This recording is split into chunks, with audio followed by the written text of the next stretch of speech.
থালাপতি এবার সত্যি মুখ্যমন্ত্রী নেই। তামিলনাড়ুর রাজনীতিতে ঘটে গেল সিনেমার থেকেও বড় এক টুইস্ট।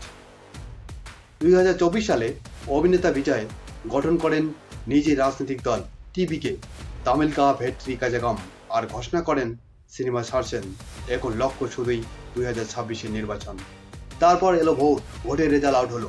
দশকের পর দশক ধরে তামিলনাড়ুর রাজনীতি ছিল ডিএমকে আর এআইএডিএমকে দখলে, কিন্তু এবার সেই সমীকরণ ভেঙে দিলেন থালাপাতি। টিভিকে বিজয়ের দল পেল 108টি আসন, হয়ে উঠল তামিলনাড়ুর রাজনীতিতে একক সংখ্যাগরিষ্ঠ দল। কিন্তু সরকার করতে দরকার ছিল 118টি সিট, মানে বিজয়ের দরকার ছিল আরও 10 জন বিধায়কের সমর্থন। তারপর শুরু হয় আসল রাজনৈতিক নাটক। বিজয় সরকার গঠনের দাবি জানাতে রাজ্যপালের কাছে যান, কিন্তু তিনবার রাজভবন থেকে ফিরতে হয়েছিল বিজয়কে। রাজ্যপাল ম্যাজিক ফিগার নিশ্চিত না হওয়া পর্যন্ত শপথের অনুমতি দেননি তাকে।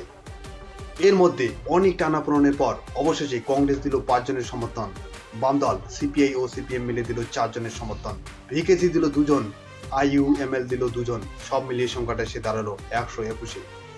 বিজয় শপথ নিলেন তামিলনাড়ুর নতুন মুখ্যমন্ত্রী হিসাবে। এখন একটাই দেখার, রিলসে সুপারস্টার রিয়েলে কতটা সুপারস্টার হয়ে উঠতে পারে।